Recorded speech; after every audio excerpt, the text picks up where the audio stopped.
Has Bangladesh's interim government chief, Mohammad Yunus, become a dictator?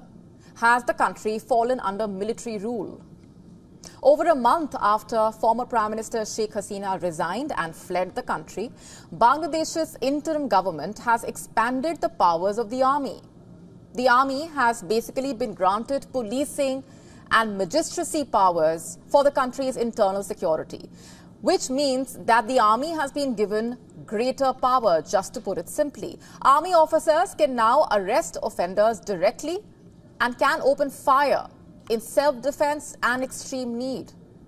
In other words, having failed to control the violence and chaos that has gripped the country in the aftermath of Hasina's ouster, the army has been granted sweeping powers.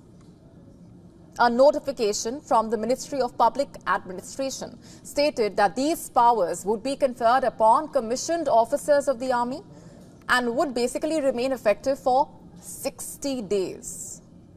According to a report in the Dhaka Tribune, the director of the Inter-Services Public Relations indicated that the army would operate in accordance with government directives. Here's where it gets concerning.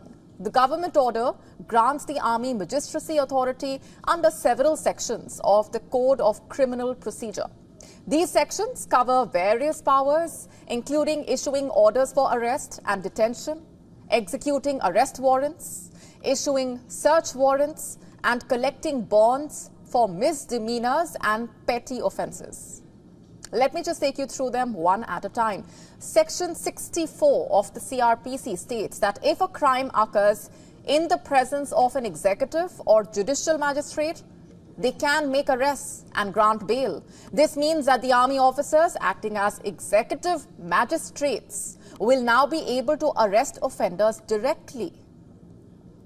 Section 65 allows them to order arrests or issue arrest warrants within their jurisdiction, even if the crime is not committed in their presence. This means officers can arrest suspected criminals. Section 83 allows the enforcement of arrest warrants outside their jurisdiction, which means army officers can execute arrest warrants anywhere in Bangladesh. And then, under Section 100, army officers can search any location to rescue a person illegally detained. It means that if they receive information about a kidnapping or illegal confinement, they can conduct a search. Beyond this, officers are also empowered under Section 105 to conduct searches anywhere. Section 107 allows the army to take necessary security measures to maintain peace. Section 127 grants the army officers the power to order the dispersal of unlawful assemblies. It allows executive magistrates and officers in charge of police stations to disperse gatherings of 5 or more persons. Army officers can also disperse any illegal assembly. Section 128 allows army officers to use civilian forces to disperse assemblies. Section 17, which awards army officers the status of special executive magistrates, says that these officers shall be subordinate to the district magistrates or deputy commissioners. This authority, including arrest and dispersal of unlawful rallies, has been conferred upon commissioned officers of the army. There's more. The officer can open fire in self-defense and extreme need. The law advisor of the interim government, Asif Nazrul, has said that the army has been given magistracy power following the subversive acts and disrupted stability across Bangladesh. Does the interim government's move give sweeping powers to the army? Absolutely yes. Could the army officers misuse the power? Well, that answer depends on who you ask. Nazrul says he believes the army personnel would not misuse this authority, but it opens up another area of concern. Is the Bangladeshi police functioning properly yet? Look at the condition in the country.